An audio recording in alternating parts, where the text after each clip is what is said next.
성령과 은사 이제 두 번째 시간이 되겠습니다. 제가 저번 강의에서 하나님의 성령의 은사를 다 인정한다고 그랬죠. 성령의 은사는 귀한 것이기 때문에 부인하면 안 되고요.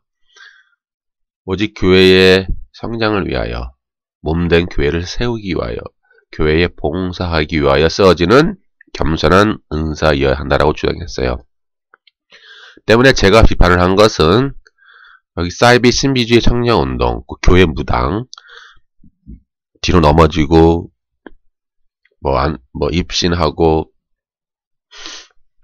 손발이 길어지고 이빨이 금으로 바뀌고 하늘에서 이슬이 내리고 환상을 보네, 계시를 받았네, 음성이 들리네, 그런 것을 저는 이제 비판하는 거죠.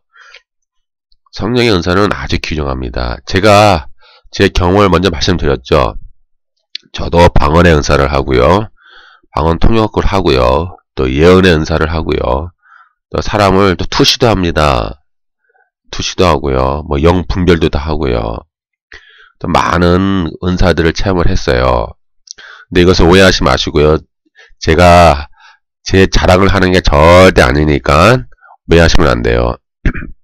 그리고 제가 그 삼각산 아시죠? 삼각산에 올라가서 매일 밤마다 산기도를 했던 사람이에요. 그래서 그 결과를 봤더니 결론은 그거예요. 산에서 기도를 하든, 조용히 집에서 기도를 하든, 또 교회 나가서 조용히 기도를 하든 똑같더라 이거죠. 하나님과 교제하고 하나님의 응답을 받는 데에는 아무런 차이가 없는 거예요. 이것을 말씀드리고 싶은 거예요. 어떤 분은 방언의 기도가 귀신이 준 거다, 방언은 없어졌다라고 하잖아요. 근데 제가 사실 방언을 하니까 방언 통역도 하고, 그런데 방언을 하든 안 하든 하나님과 기도하는 데는 아무런 차이가 없는 거예요. 방언으로 기도한다고 해서 더 응답 잘 받는 것도 아니고요. 그냥 조용히 묵상 기도하든, 그냥 한국말로 기도를 하든 아무런 차이가 없어요. 그럼 저는 지금 기도를 어떻게 하느냐? 방언 안 해요. 그냥 조용히 묵상 기도하거나 말씀을 통해서 하나님과 이렇게 교제하고, 영적인 교제하는데, 조용히 교제하는데 집중을 하는 거죠. 방언을 안 해요. 결론은 뭐예요? 방언을 하든 안 하든 레벨의 차이가 없다는 거예요. 예? 이거 오해하시면 안 돼요. 등급의 차이가 없어요. 어떤 사람에게는 어떤 은사가 있고, 또 어떤 사람에게는 어떤 은사가 있단 말이에요. 나 그것이 하나님의 그 풍성한 생명, 하늘의 생명을 누리고 하나님의 백성이 되고 하나님과 교제하는 데는 아무런 차이가 없어요. 레벨, 등급 차이가 없어요. 레벨 차이가 없고요, 등급 차이가 없다고요. 다 똑같은 거예요. 제가 뭘 말하려고 하는지 의도를 잘 아시겠죠. 예, 그 의도를 잘 아셔야 돼요. 저는 성령의 은사를 부인하지 않아요. 성령의 은사는 하나님의 나라가 이 땅 위에 성령의 권능으로 임하였다라고 하는 표징이에요. 표징. 예수님이 그러셨잖아요. 하나님의 나라가 권능으로 너에게 임하였으니, 그 하나님 나라의 권능, 그 성령의 권능이 귀신을 축출하고 병든 자를 고치고 죽은 자를 살리고 안진뱅이를 일으켜 세우는 그 수많은 역사가 일어난다고 말씀하셨어요. 그것은 어떠한 마술도 아니고 어떠한 쇼맨십도 아니고 어떤 신비주의적인 체험으로 사람을 끌어모으기 위한 마케팅 수단도 아니에요. 그로 말미암아 회개해서 하나님 나라 안으로 들어와라. 회개하라는 말이에요. 회개해서 하나님 나라 안으로 들어와 하나님이 주시는 은혜와 긍휼과 자비와 치유와 회복과 구원과 하늘의 생명을 누려라. 그런 의도예요. 성령의 은사가. 그러니까 오해하시면 안 되고요. 때문에 이 은사 집회를 막 따라다니는 무리들이 있어요. 은사파라고 할까요? 뒤로 넘어지고 그런 거 좋아하시는 분들 있잖아요. 입신하고 그런 거. 근데 그런 거를 주도하는 교회 무당들이 많이 있잖아요. 요즘 이상한 집회를 해서 사람들을 끌어모으는 그런 사이비들이 있잖아요. 신비주의 사이비들이. 근데 그런데 갈 필요가 없어요. 그런데 간다고 해서 뭐 이상한 성령 체험을 하는 것도 아니에요. 그러니까 그런데 자꾸 이렇게 따라다니지 마세요. 예, 이상한 집회들, 성령 집회들이 있으면은요, 그런데 따라다니지 마시라고요. 그냥 조용히 자기가 다니는 교회가 있을 거 아니에요. 그럼 조용히 교회에서 그냥 섬기세요. 섬기라 이 말이에요. 교회에서 조용히 섬기고 조용히 기도하고 조용히 섬기면 하나님이 여러분에게 맞는 은사를 다 주시고요. 또 이미 주셨어요. 주신다고요. 하나님이. 주신다고요. 그 은사라고 하는 것은 저번에도 강의에 강조한 것처럼 교회를 섬기지 않는, 교회에 종속되지 않는, 교회에 봉사하지 않는 은사는 그거는 미혹의 영이 주는 거짓 은사예요. 왜냐하면 성경에 봤더니 거짓 그리스도와 거짓 선지자들이 많이 나타나서 거짓 기적과 거짓 표적을 많이 행한다라고 주님이 이미 말씀하셨어요. 예. 불도 내리고요. 이 사탄의 미혹의 영들은 불도 내려요. 그들도 예수님이 하는 것을 모방을 한다고요. 죽은 자도 살리고요. 뭐 병든 자도 고치고 수많은 기적도 행해요. 모방을 잘한다니까. 사탄의 특징은 모방하는 거예요. 모방하고 따라해요. 그러니 우리가 이제 분별의 기준은 뭐예요? 성경이에요.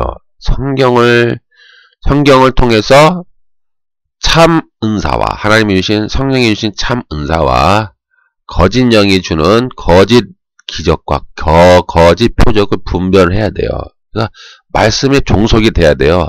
성경 말씀의 은사는 종속이 돼야 되지, 성경 말씀을 떠난 은사는요, 그때부터 사이비가 되는 거예요. 제 말 의도를 잘 아시죠? 저는 은사를 부인하지 않습니다. 뭐 방언의 은사가 뭐 마귀의 은사다 꼭 그럴 필요는 없어요. 제가 방언의 은사를 하니까 방언 통역도 해요, 제가. 근데 그거는 아무런 하나님을 섬기는데 아무런 의미가 없어요. 레벨 차이가 없다고요. 방언을 하든 안 하든 하나님과 교제하는 데에는 아무런 차이가 없어요. 그러니 방언 못 하시는 분이 있잖아요. 방언 하시는 분 너무 부러워하지 마세요. 부러워하지 않아도 돼요. 왜요? 방언의 은사를 안 해도 하나님과 깊은 교제할 수 있어요.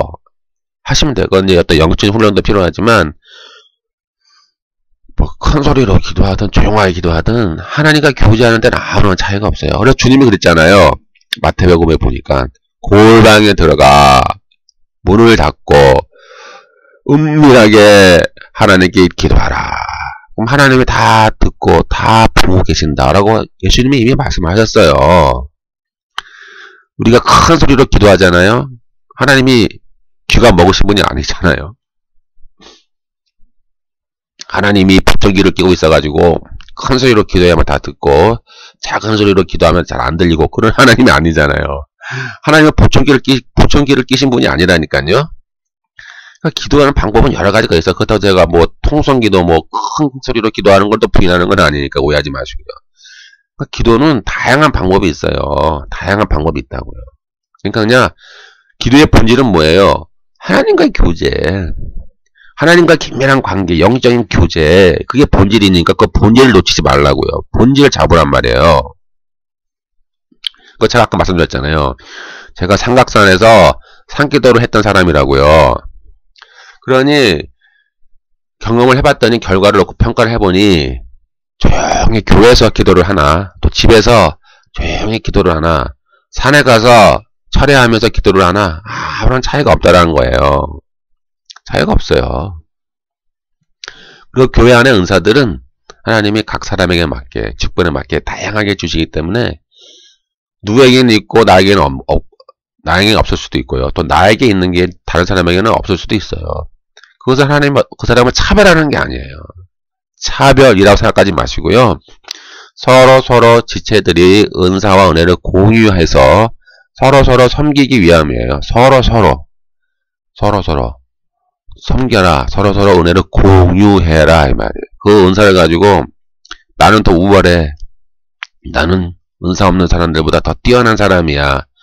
더 은혜와 은사를 많이 체험하는 사람이야. 라고 교만이나 거만한 마음으로 생각하고 있다면 그것은 드디어 이제 미혹의 영의 역사를 받는 거예요. 그때부터. 예. 이렇게 이제 이해하시고, 이제 이어서 계속 성령의 은사의 종류들이 있잖아요. 그것을 이제 한번 디테일하게 한번 파악을 해보려고 합니다. 하나님은 각 사람에게 맞게 적절하게 은사를 다 나누어 주셨어요. 은사는 성령의 선물이지 인간의 노력과 수련으로 생기는 건 아니에요. 뭐 산기도를 많이 한다고, 뭐 금식기도를 많이 한다고, 뭐 영파가 있잖아요. 영파 하면 뭐 자기가 뭐 은사를 뭐 다 받고 있다, 뭐 나는 은사가 충만하다, 뭐 그런 사람들이 있어요. 거만한 자들이죠. 거만한 자들이고 교만한 자들이에요. 은사는 인간의 노력과, 물론 이제 인간이 기도하면 또 주시죠. 하나님 뭐 나 이런 은사를 받고 싶어요. 기도하면은 하나님이 또 그 사람에게 또 주실 수도 있어요. 그거는. 근데 본질적으로는 은사는 인간의 노력과 어떤 수련으로 생기는 건 아니에요. 하나님이, 성령님이 주권적 의지로 각 사람에게 맞게 다양하게 주시는 거예요. 그래서 은사는 서로 높고 낮음이 없어요. 레벨 차이가 없다고요. 등급 차이가 없어요. 요즘은 보니까는 뭐 신사도 운동 계열에서 뭐 선지자 계급, 뭐 무슨 계급, 뭐 사도 계급이 다시 등장한다라고 하잖아요. 그건 다 이제 사이비가 되는 거죠. 왜요? 사도행전 2장을 봤더니 오순절 성령 사건, 오순절 성령 사례를 통하여 사도 베드로가 말하기를 남종과 여종, 어린아이나 청년이나 노인이나, 예? 모두 차별 없이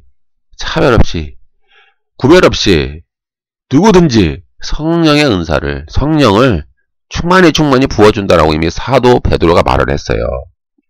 그래서 누구든지 예언, 꿈, 환상을 보는 데에는 아무런 차이가 없다고요. 그게 사도 베드로가 말한 사도행전 2장의 하나님의 말씀입니다. 그러니 이런 말씀을 떠나서 뭐 이상한 뭐 계급이 새로 등장했다고 하는 것은 이제 사이비가 되고 그건 이제 이단성이 되는 거예요. 그러니까 우리의 판단 기준은요, 성경 말씀이에요. 성경 말씀. 그러니까 자꾸 누구의 가르침이나 이상한 사람들의 환상이나 뭐 계시나 그런 거를 우리가 따라가면은 그때부터 미혹이 되는 거죠. 그래서 이제 교회 안에 이런 은사들은 높고 낮음이 없고요. 어떤 레벨이나 등급 차이가 없고요. 어떤 특별한 직분이 더 우월한 직분이 없어요. 이제 신약시대는. 네? 신약시대에는 어떤 뭐 더 특별히 우월한 직분이 없다고요. 구약시대에는 하나님이 특별하게 어떤 예언자나 뭐 선지자나 내가 성령을 주셔서 하나님의 일을 감당하게 하셨지만, 신약시대에 와서는 성령은 이제 누구나에게 어떤 자에게든지 믿는 자 모두에게 성령이 임재하시는 거예요. 임재 또는 내주. 임재와 내주에는 어떤 차이가 없어요. 차이가 없다고요. 그럼 왜 성령이 나타나면 차이가 있느냐? 각 사람마다. 그것은 그 사람이 좀 어떤 훈련의 차이도 있을 수 있고, 어떤 마음속에 교만함의 차이가 있을 수도 있고, 마음속에 어떤 죄성, 어떤 육체의 정욕, 죄의 정욕, 그런 정욕을 죽이지 못해서 그런 경우도 있을 수도 있고, 그런 거예요. 그러니까 성령님께 순복하고 순종을 해야 돼요. 그래야 성령의 은사의 나타남이 더 발현이 잘 돼요. 발현. 그래서 어떤 은사가 더 중요하고 다른 은사가 더 능력이 많아 사람의 주목을 받고, 또 그렇지 못한 은사는 뭐 좀 약간 등급이 낮고 약간 못한 은사라고 차별하는 것은 사탄이 주는 교만함이죠. 은사의 종류는 다양하고요. 거기에 맞게 교회에서 직책을 맡다 겸손하게 섬기고 봉사하는 데에 사용하는 거예요. 은사는. 저번주에 강의한 것처럼 사도 바울이 섬기고 다스리고 구제하고 공의를 베풀고 위로하고 또 섬기고 이런 모든 것들도 은사라고 그랬죠. 은사. 네. 뒤로 뭐 넘어지고 입신하고 뒤로 벌러덩 넘어지는 거 많이 좋아하잖아요. 많은 사람들이. 누구야? 교회 무당들이.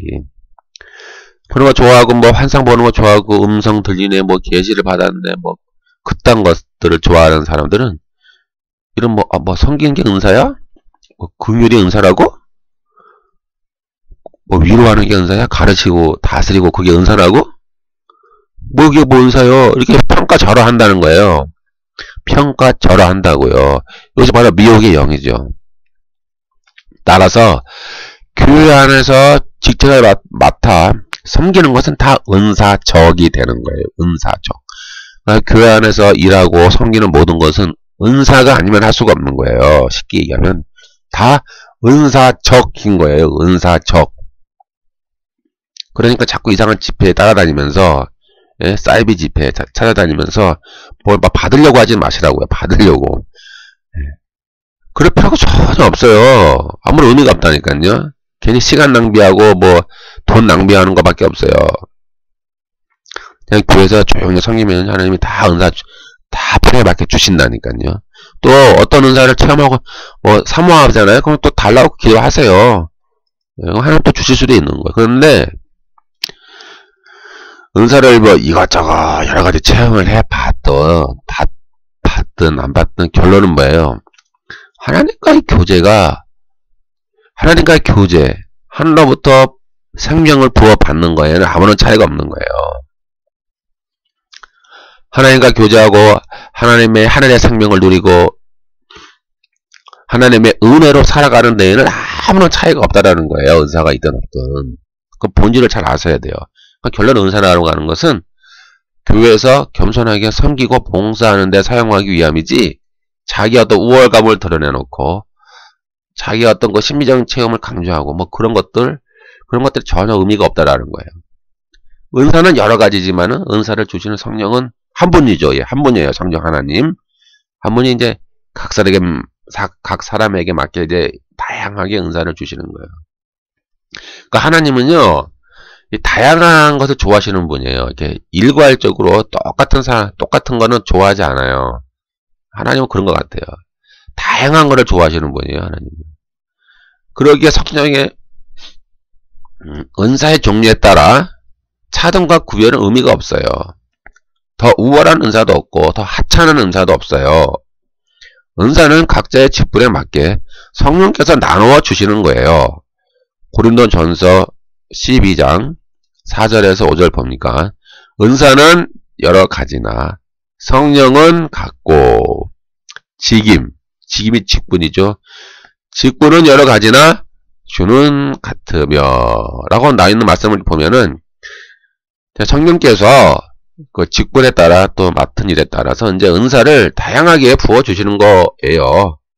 차별하는 게 아니라니까요. 차별하는 게 아니라 그 사람에게 맞게 그 사람들의 어떤 각 지체들의 성격이 다르잖아요.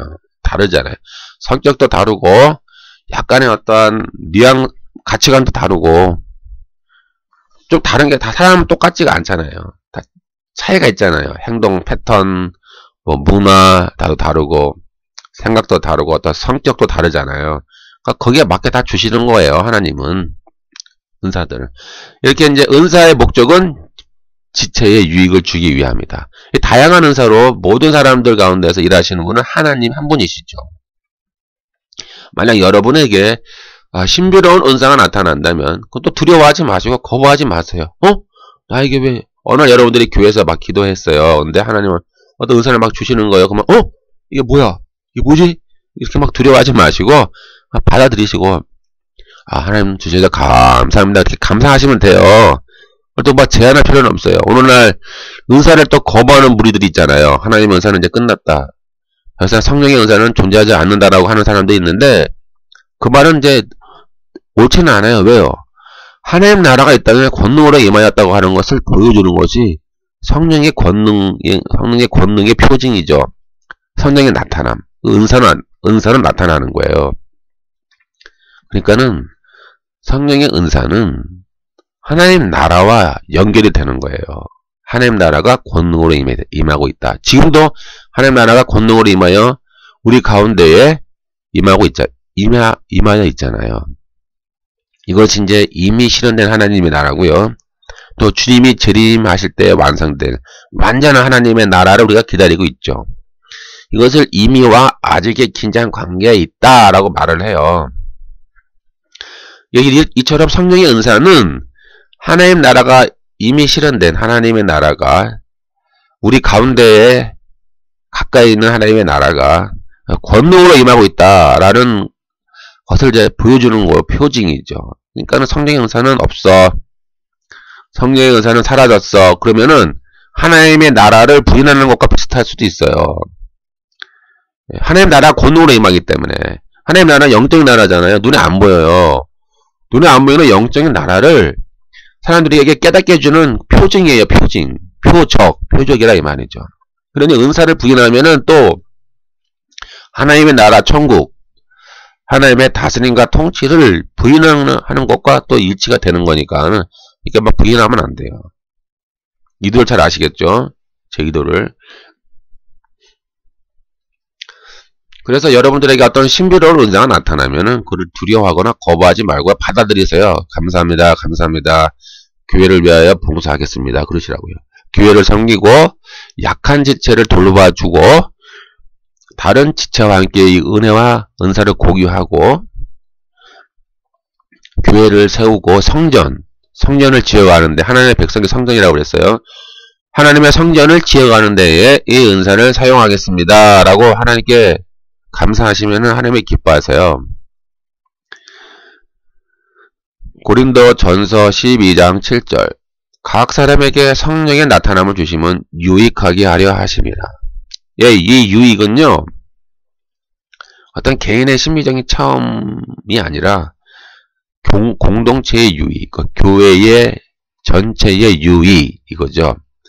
하나님의 백성의 유익, 성전이 지어가는 데에 도움이 되는 유익이란 말이에요. 유익 때문에 개인의 능력을 자랑하거나 어떤 우월감을 가진다거나 어떤 거만한 마음, 교만한 마음을 가진다라고 하거나 어떤 개인의 신비한 체험 자체를 자랑하는 거 있잖아요. 자랑하는 거. 나 이런 거 해봤어.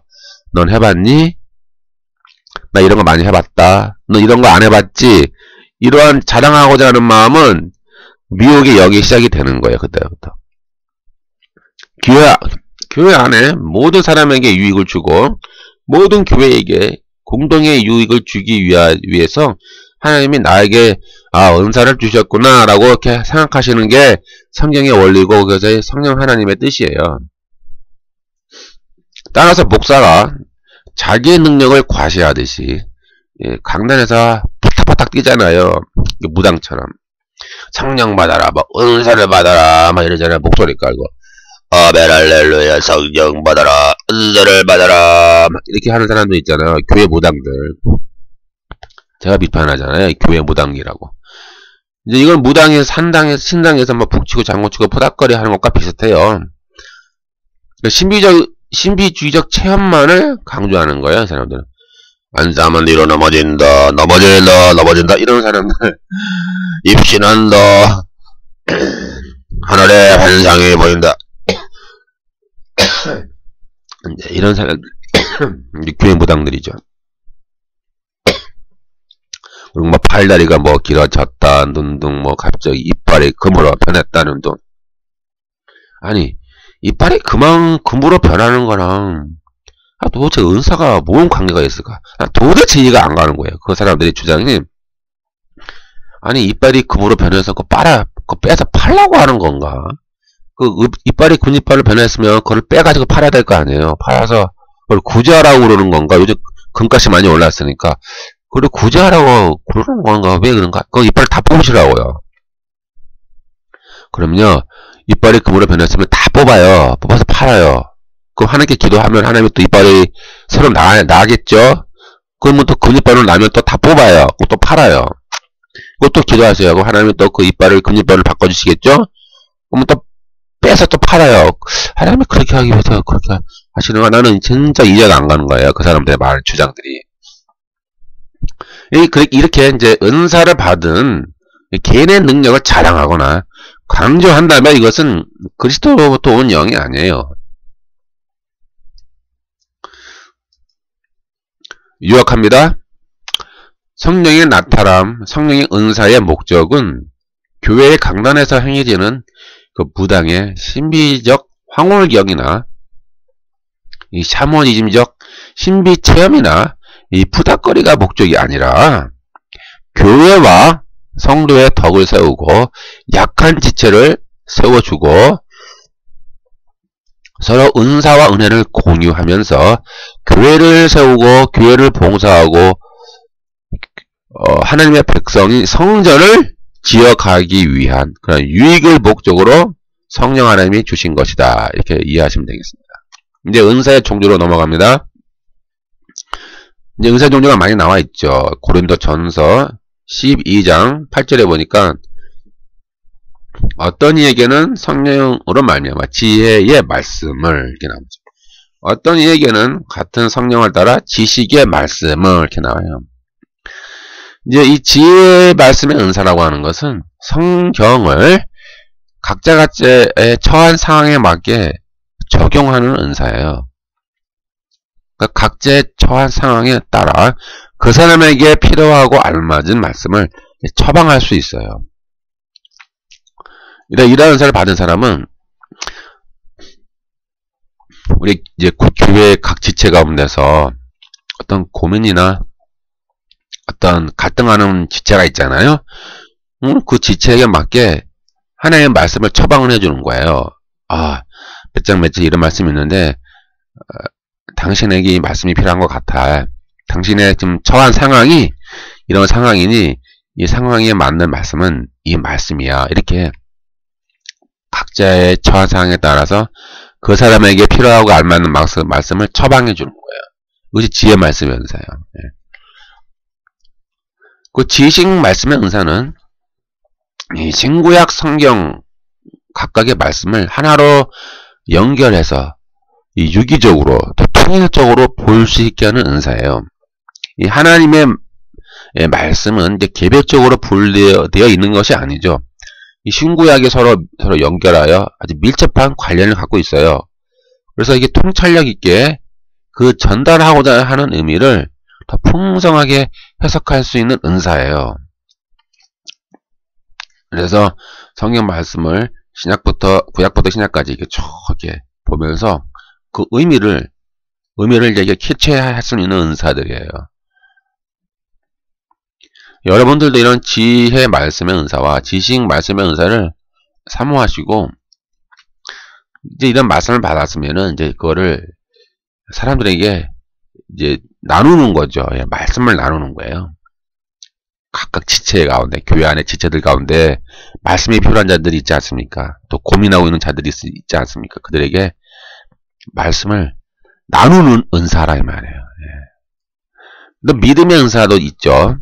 고린도전서 12장 9절 다른 이에게는 같은 성령으로 믿음을, 어떤 이에게는 한 성령으로 병 고치는 은사를.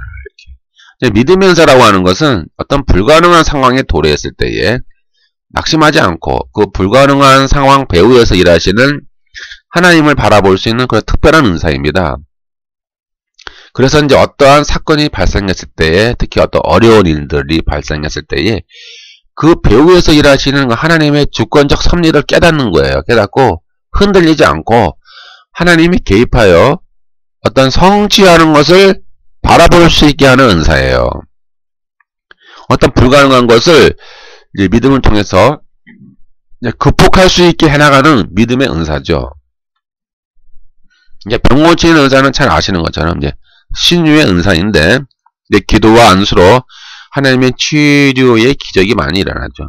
이것은 이제 병 고치는 자체가 목적은 아니라 그러한 치유를 통해 하나님이 살아계심을 전파하는 거고, 결국 그것을 보는 많은 사람들에게 회개하고 믿음을 가져 천국 안으로 들어와라, 하나님의 통치 안으로 들어와라, 이제 그러한 메시지를 담고 있는 거예요. 때문에 이런 신유의 은사를 가지신 분들은요, 결국은 자기 자신에게 그 능력의 근원이 있는 게 아니에요. 이 능력의 근원은 성령 하나님께 있는 거예요. 그러니까 성령 하나님이 원하는 목적에 따라 그 은사를 잘 사용하셔야 되고요. 그것을 이제 자기 자신을 드러내놓고 자기 자신을 높이기 위한 수단으로 사용하시면은 아니 되겠죠. 그 다음 이제 능력을 행하는 은사가 있어요. 이런 게 능력을 행하는 은사는 기적을 행하는 은사로 이건 항상 일어나지는 않아요. 어떤 특별 시국에만 사용하는 은사입니다. 또 이제 예언의 은사가 있죠. 예언의 은사. 이것은 어떤 미래에 일어날 일들을 예언한다라는 의미가 아니에요. 예를 들면 뭐 몇 년, 몇 월, 몇 시에 어떤 일이 일어날 것이다. 뭐 이렇게 노스트라다무스처럼 예언하는 게 예언의 은사가 아니에요. 그러니까 어떤 뭐 무당집에 갔더니 무당이 당신은 몇 월 몇 월 며칠에 어떤 일이 일어날 거야 이렇게 말하는 것처럼 그런 의미의 예언의 은사란 아니에요. 현재 상황에 발생한 사건에 대해 어떤 특별한 통찰력을 가지고 성경 말씀에 근거하여 하나님의 뜻을 전달하고 대언하는 은사예요. 그러니까 하나님의 뜻을 전달하는 거라고요. 예를 들어서 어떤 사람이 근데 이것이 사실 그 지식 말씀의 은사와 또 지혜 말씀의 은사와 밀접한 관련이 있어요. 연관되어 있는 거예요. 사실 예언의 은사는. 그래서 어떤 지체가 어떤 사건에 또 어떤 일들에 의해서 지금 막 힘든 상황이 있어요.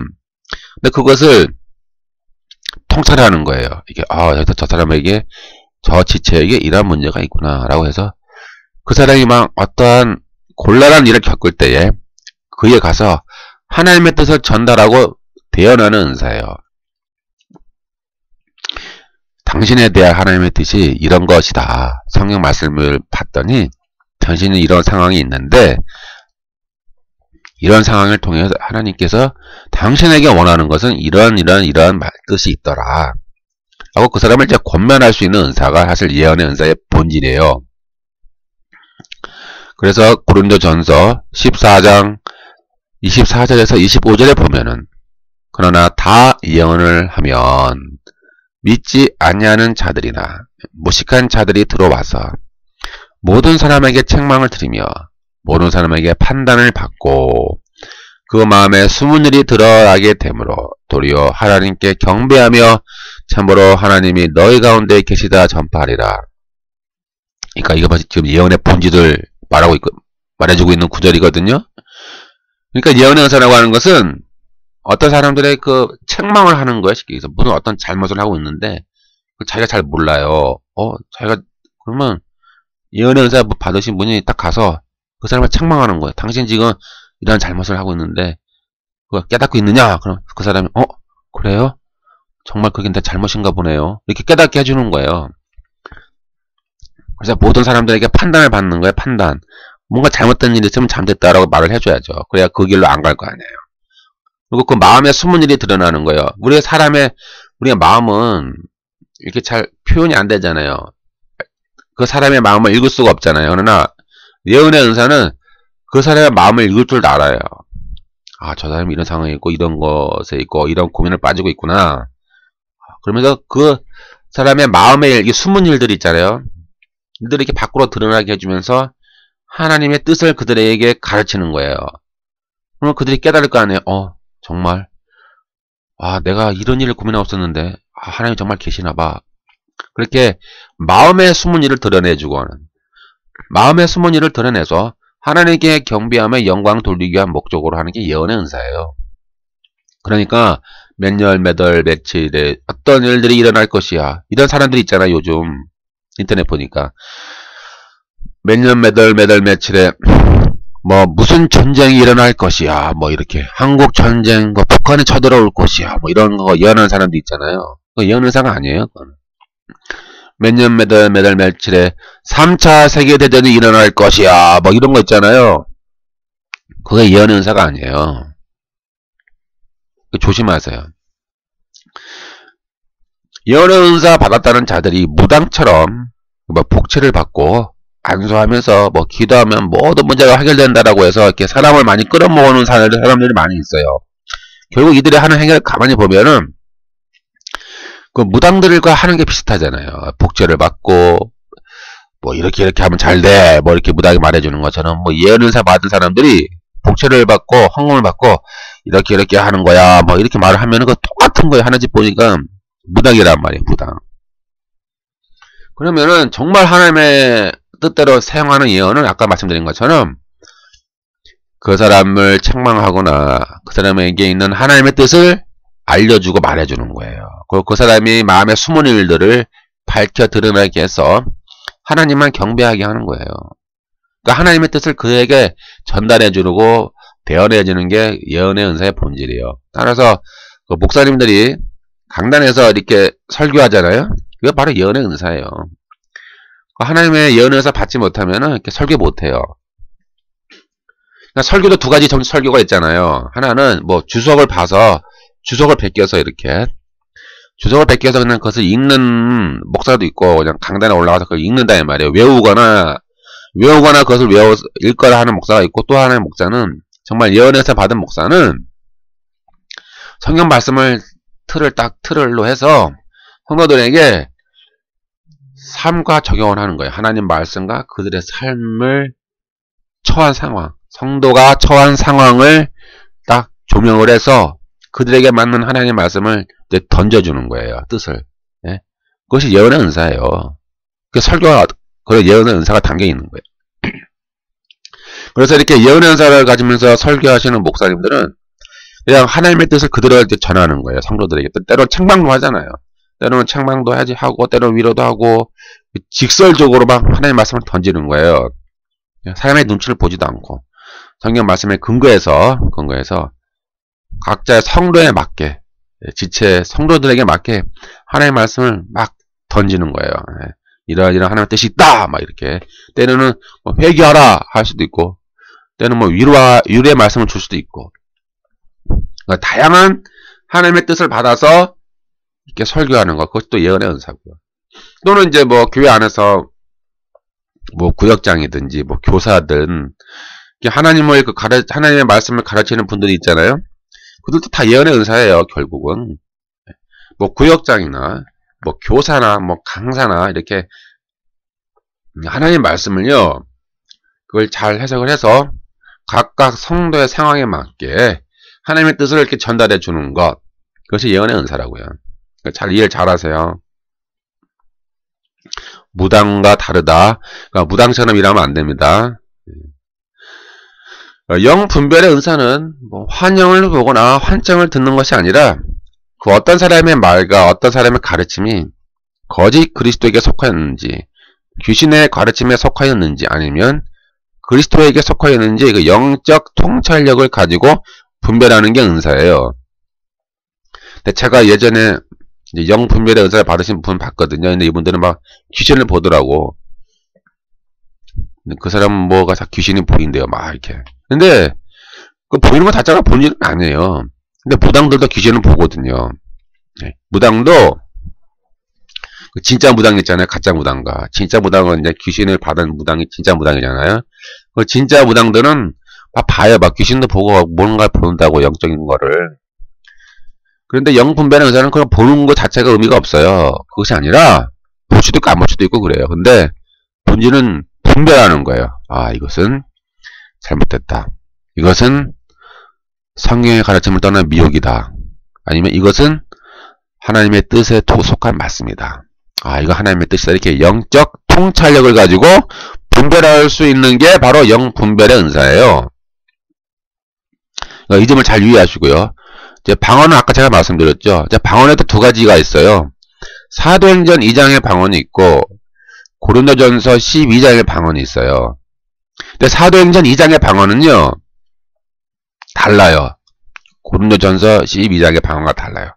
사도행전 2장의 방언은 그건 직접 인간의 언어잖아요. 배우지 않은 인간의 언어로 직접 말을 하는 그것이 방언의 은사인데, 사도행전 2장 이것은요 신학적인 의미가 있어요. 어떤 신학적인 의미가 있냐면, 성령이 강림해서 오순절 성령 세례가 임하여서 그들이 모든 세계에 나가서 복음의 증인이 되는 거야. 복음의 증인. 증인이 되기 위해서 복음이 세계적으로 퍼져나간다라고 하는 그런 신학적인 의미로서 그들이 각국의 언어로 말을 하는 방언이에요. 여기까지 이해가 잘 되셔야 되는데요. 제가 오순절 성령 강림에 대한 신학적 의미가 제 블로그에 있으니까 한번 찾아보세요. 그러니까 오순절 성령 세례는 사도행전 1장에서 주님이 말씀하신 것처럼 너희는 하늘의 권능을 받고 너희는 나의 증인이 되리라고 말씀하셨잖아요. 그러니까 오순절 성령 세례 사건은 이제 증인이 되는 사건이에요.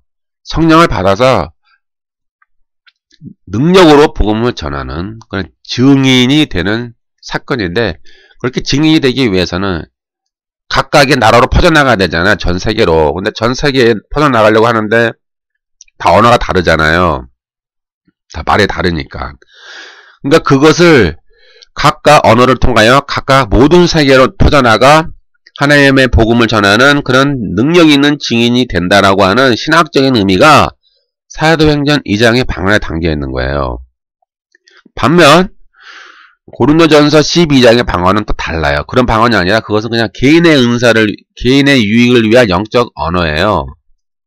방언이란 말이죠. 그냥 기도하는 게, 기도할 때에 쓰는 개인적인 용도로 개인적인 유익을 주기 위한 그냥 영적 언어. 그러니까 이 둘을 분리를 잘 하셔야 돼요. 근데 어떤 분들은 이 둘을 잘 분리를 못해요. 이 둘을 잘 분리를 못하고 방언은 사라졌어. 방언은 뭐 귀신이 주는 거야. 방언은 없어. 뭐 그렇게 하거든요. 근데 그런 건 꼭 그런 건 아니에요. 그러니까 방언을 받을 수도 있고 안 받을 수도 있어요. 제가 방언을 하는데 방언을 해봤더니 방언을 하든지 안 하든지 하나님과 기도하는 데는 아무런 차이가 없어요. 그러니까 이 점을 유의하시고요. 방언을 못 하시는 분은 난 방언하고 싶은데 하나님 방언 주세요. 뭐 기도하세요. 기도하시라고요. 뭐 받고 싶은데 뭐 어떡하겠어요. 그러나 방언을 받든 안 받든 똑같다니까. 하나님만 앞에 기도하는 데는 차이가 없어요.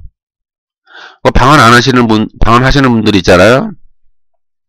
그분들은 뭐 방언 못하니? 너는 참 뭐 믿음이 없네. 방언 너 못해? 이게 뭐야? 막 그렇게 할 필요 없어요. 방언 못하시는 분들이 더 다른 은사를 갖고 있다고요. 방언 못하시는 분이 더 믿음이 좋고 하나님을 더 충성스럽게 섬기는 분이 많아요. 그러니까 방언이 믿음과 관계가 전혀 없는 거예요. 방언을 하든 못하든 하나님을 믿고 하나님을 섬기고 교회를 봉사하는 데는 아무런 차이가 없다니까요. 그러니까 방언을 받은 대로, 안 받으면 안 받은 대로 섬기면 돼요. 그리고 하나님이 방언을 주시잖아요. 근데 하나님 나 방언 필요 없어요. 방언 안 받을래요. 라고 할 필요도 없어요. 그냥 주시면 받아요. 주시면 받고 안 주시면 그냥 안 주시는 대로. 하나님한테 기도하는 데는 아무런 차이가 없다. 하나님께 기도하고 하나님 교제하는데 또 하늘의 생명을 충만히 받는 데는 아무런 차이가 없어요. 그냥 받으면 받은 대로, 안 받으면 안 받은 대로 자기가 받은 은사대로 교회에서 충성스럽게 봉사하면 돼요.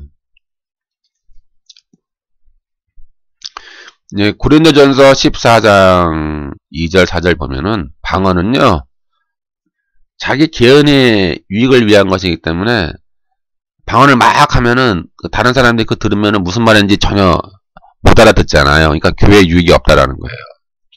그러니까 이제 사람들 앞에서 막 방언을 막 하지 말라고요. 사람들 앞에서 들으라고.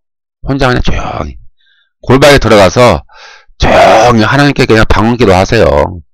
근데 방언기도 안 해도 똑같아요. 하든 안 하든.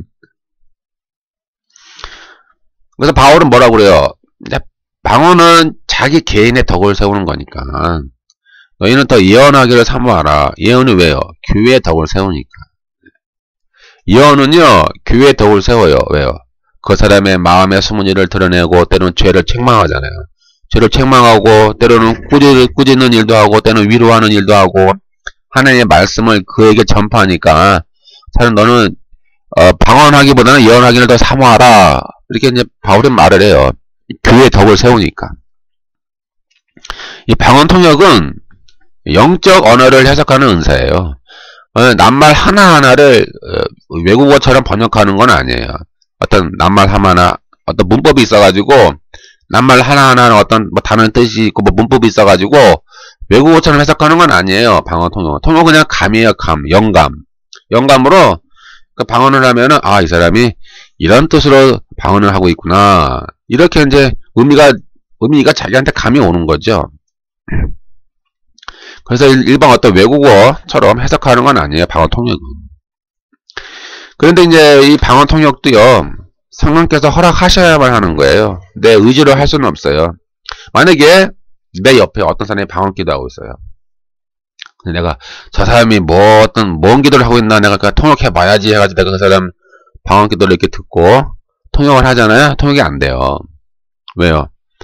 그 사람이 은밀한 일을 하나님께 기도하고 있는데 내가 내 의지를 가지고 통역해 봐야지 그러면 그 성령 하나님이 허락하지 않아요. 왜요? 그 사람의 은밀한 일이 담겨 있는데 그 사람이 지금 탄식하면서 비밀하게 하나님께 은밀하게 기도하잖아요. 그것을 내가 한번 해석해 볼까? 그래서 내가 그 사람의 방언을 기도를 듣고 내가 통역하자 한다고 통역이 안 된다고요. 왜요? 성령 하나님이 허락하지 않으니까. 성령 하나님은 그 사람의 사생활을 보호해주는 분이에요. 사생활과 그 인격적인 분이기 때문에 그 사람을 보호해준다고요. 여기서 의미를 아시겠죠? 네.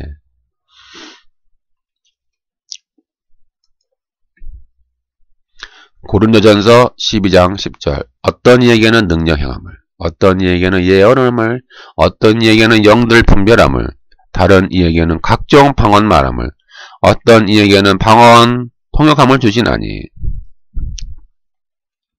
고린도전서 14장 5절 나는 너희가 다 방언 말하기를 원하나 특별히 예언하기를 원하노라 만일 방언을 말하는 자가 통역하여 교회에 덕을 세우지 아니하면 예언하는 자만 못하니라. 이 결론은 뭐예요? 은사는 교회에 덕을 세우는 게 집중으로 맞춰지는 거예요. 포커스가.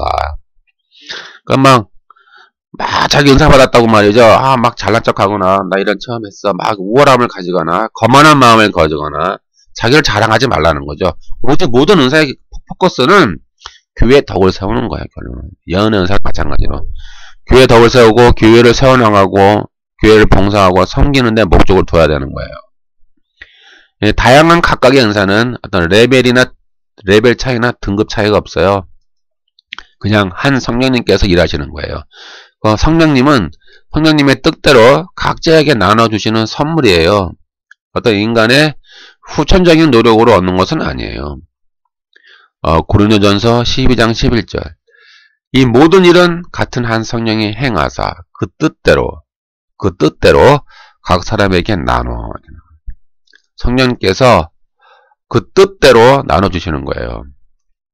하지만 또 우리가 은사를 얻기 위해 기도할 수도 있어요. 고린도전서 14장 13절 그러므로 방언을 말하는 자는 통역하기를 기도할지니 하나님 나 통역하기를 원하는데요. 통역의 은사를 주세요. 이렇게 기도할 수도 있는 거예요. 그러니까 여러분들 어떤 사모하는 은사가 있으면 기도하세요. 기도하시면 하나님의 뜻에 따라 주실 수도 있는 거예요.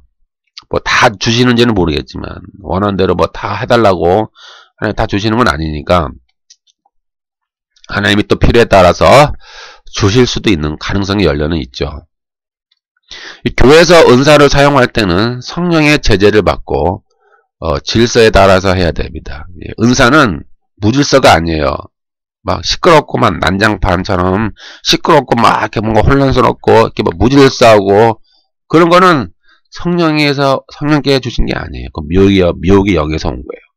왜냐면 성령 하나님은요 질서, 차근차근, 그다음에 조용, 혼돈이 아니에요. 그래서 고린도전서 14장 27절에서 33절에 보니까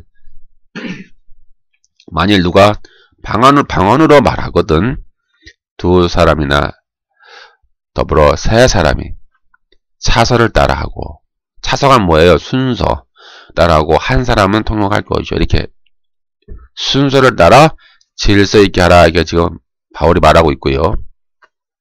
만일 곁에 앉은 다른 이에게 계시가 있거든 먼저 하던 자는 잠잠할지니라. 잠잠하라 이거예요. 부질서하게 하지 말고 질서 있고 조용하게 가만히 기다리고 있어라. 예언하는 자들의 영의 예언하는 자들에게 제재를 받나니 이 제재가 뭐예요? 판단, 비판, 그러니까 쩌지야 쩌지. 분별을 받는 거예요. 하나님은 어지러움의 하나님이 아니시오. 화평의 하나님이시니라 이렇게 말씀하고 있어요. 그러니까 모든 교회 은사는 질서 있게 조용하게 그다음에 화평을 따라서 이 모든 공동체의 유익을 주기 위해 이렇게 제재를 받아야 돼요. 통제를 받지 않는 은사는요, 그건 미혹의 영어로부터 온 거예요. 그러니까 교회에서의 은사는요, 검증을 받아야 되고, 검증을 받지 않고 이게 독단적으로 행사하는 은사는요, 그거는 미혹의 영어로부터 온 은사예요. 그러니까 조심하고 유의해야 돼요. 고린도전서 14장 29절 보니까 예언하는 자는 둘이나 셋이나 말하고 다른 이들은 분변할 것이요. 그래서 분변이라고 하는 말은요, 쩌찌라는 말이에요. 그리고 그것을 비판하라는 얘기고, 이것이 성경의 가르침을 떠났는지 아니면 저 사람의 인간의 생각인지 아니면 미혹의 영어로부터 왔는지 이렇게 분별하라는 거예요. 통찰력을 가지고 판단하라 이 말이에요. 그렇기 때문에 이 교회 안에서 어떤 목사도 마찬가지예요. 목사도 검증을 받아야 돼요. 왜냐하면 은사는 은사를 통제하고 검증을 해요. 그리고 하나님이 어떤 사람에게 은사를 주시면은 어떤 무엇을 이렇게 보여주시면은요, 다른 사람들에게 이렇게 보편적으로 보여주셔야 돼요. 그것이 사도행전 2장의 말씀이잖아요. 남종이나 여종이나 어린이나 청소년이나 청년이나 노인이나 하나님은 다 예언과 환상과 꿈을 보이게 해 주신다. 누구나 차별이 없다라는 말이에요. 예를 들어서 어떤 목사님이나 어떤 선지자가 나타나서 나는 이러한 예언을 받았어. 내 예언을 들어봐. 그러잖아요. 그러면 그것을 듣고 분별하셔야 돼요. 다 믿으면 안 된다는 거야, 성경은. 다 믿으면 안 돼요. 분별하라, 이 말이에요. 분별하고, 또 하나님은 그걸 특수한 한두 명에게만 주지 않거든요. 그걸 보편적으로 주시는 거예요. 다른 사람들도 공평하게. 이렇게. 그러면, 이렇게 보편적으로 하나님 주시는 거를 분별해가지고, 하나님에게서 왔나, 안 왔나. 특히 사도행전 2장의 말씀을 근거로 해서. 분별하는 거예요. 이렇게 분별을 받지 않으려고 하는 인사가 있잖아요. 야, 네가 감히 나를 판단해? 내 말은 무조건 하나님의 말씀이야. 무조건 믿어야 돼. 그러잖아요. 그건 상당히 위험한 사람이에요. 그러니까 분별을 받아야 돼요. 다시 말씀드릴게요. 하나님이 어떠한 예를 목사님이나 어떤 선지자라고 하는 사람에게 하나님이 어떤 예언의 말씀을 주셨다 하면은 다른 사람들에게도 그냥 공통적으로 주시는 게 있어야 돼요. 하나님은 이제 신약의 하나님은요, 독단적 한두 사람을 통해서 일하시는 분이 아니에요. 사도행전 2장의 말씀을 봤더니 남종이나 여종이나 청년이나 어른이나 노인이나 다 차별 없이 골고루 예언이나 환상이나 꿈을 꾸는 그런 성령의 시대가 도래했기 때문에 하나님은 공동체에게 다수의 법칙이죠. 이게 다수의 법칙이에요. 다수의 법칙이기 때문에 여러 공동체에게 하나님이 함께 그런 것을 함께 준다고요. 함께. 어떤 한 명이나 두 명에게 특수한 사람에게 주는 게 아니라고요. 왜요? 분별하라고 주시는 거예요. 분별하라고. 이게 통제받지 않는 은사는요, 조심해야 돼요. 은사는 다 통제를 받아야 됩니다. 이건 목사도 마찬가지예요. 목사도 함부로 자기의 생각과 주관을 가지고 함부로 말을 하면 안 돼요. 그러니까 통제를 받아야 돼요. 통제를 받고 판단을 받고 제재를 받아야 돼요. 나는 하나님께 받았으니 감히 나한테 이럴 수 있어. 그러면 안 돼요. 그러면 그게 이제 거만함과 교만함이 들어가는 거예요. 몸은 하나이나 지체는 여러 가지이고 이 지체에게 다양한 은사를 주시고 다양한 직임을 맡김으로 서로 도움을 주고 봉사하여 연합하여 아름다운 교회로 지어가게 하십니다. 각 은사에는 우열이 없으며 성령 하나님이 각 사람의 성격과 능력에 따라 알맞고 적절하게 나누어 주십니다. 그리하여 몸인 교회는 든든히 세워져 가게 되는 것이죠. 가장 중요한 말씀은 에베소서 4장 11절과 12절의 말씀입니다. 이것이 은사의 목적입니다. 그가 혹은 사도로, 혹은 선지자로, 혹은 복음 전하는 자로, 혹은 목사와 교사로 주셨으니 이는 성도를 온전케 하며 봉사의 일을 하게 하며 그리스도의 몸을 세우게 하려 하십니다. 은사의 목적은요, 성도를 온전케 하고 봉사의 일을 하게 하며 그리스도의 몸을 세우게 하려 하심인 거예요. 여기 뭐 사도가 선지자가 나오죠. 이 두 직분은 초대교회로 해서 이미 소멸했어요. 그러니까 지금 신앙을 살아가는 현대 교인들에게 다시 사도와 선지자가 부활했다라고 하는 것은 그 미혹이에요. 미혹. 속지 마시고요. 결국 은사는 온전하게 하며 봉사의 일을 하게 하고 그리스도의 몸을 세우게 하는데 은사는 쓰여진다. 이것을 떠난 은사는 사이비 신비주의 교회 무당이다. 예, 뒤로 넘어지고 손발이 길어지고 뭐 입신하고 하늘에서 뭐 이슬이 내리고 몸이 부들부들 막 떨리고 뭔가 막 음성이 막 들리고 그런 거 아무 의미가 없는 거예요. 의미가 없어요. 결론 내립니다. 은사에 따라 직책이 주어지고 이는 성도를 온전케 하며 봉사의 일을 하게 하며 그리스도의 몸을 세우게 하려 하시는 거예요. 각각의 직분과 각각의 은사는 성도를 온전하게 하며 봉사의 일을 하게 하고 그리스도의 몸을 세우려 하심을 바로 깨닫고 이 신비적인 은사 체험만을 강조하거나 이상한 이적이 일어난다고 광고하거나 안수만 하면 뒤로 넘어진다고 하거나 이상한 이런 사이비 신비주의 체험을 막 자랑하거나 그렇게 은사주의로 나가면 교회가 붕된다라고 가르치거나 뭐 입신하면은 뭐 환상이 입신해서 환상을 보았다고 주장하거나 한 모든 것들은 늘 분별해야 돼요. 그리고 그리스도로부터 온 영이 아니고요. 사탄의 영과 교만과 미혹의 영으로부터 온 것이기에 항상 분별해야 됩니다. 분별하고 판단하고 제지하라. 성령 받은 사람은 성령 받은 자를 제지하고 분별합니다. 목사도 마찬가지예요. 목사도 통제를 받아야 돼요. 바람직한 은사는 교회론과 부합하고 각 지체를 돕고 각 지체를 격리하고 각 지체가 성장하고 각 지체가 연합하는 데 도움을 주는 은사입니다. 은사는 섬김이고 은사는 봉사이며 은사는 자기를 낮추고 은사는 자기를 감추며 세상에 하나님이 살아계심을 증명하는 외적인 표시이기에 용도에 맞게 합당하게 쓰여져야 합니다.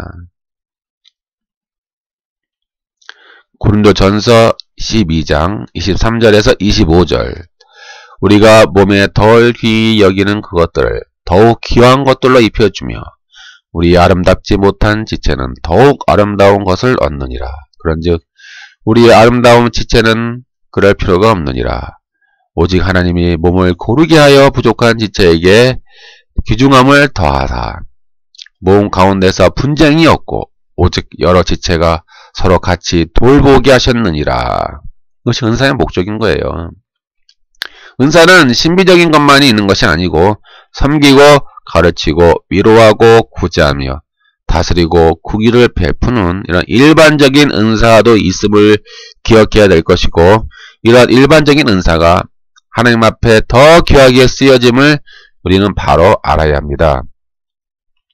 로마서 12장 7절에서 8절 혹 섬기는 일이면 섬기는 일로 혹 가르치는 자는 가르치는 일로 혹 위로하는 자면 위로하는 일로 구제하는 자는 성실함으로 다스리는 자는 부지런함으로 공의를 베푸는 자는 즐거움으로 이것이 다 은사라는 거예요. 사도 바울은 이것이 다 은사이기 때문에 이런 식으로 너희 교회 안에서 쓰여져라 라고 사도 바울은 강조하고 있는 것입니다.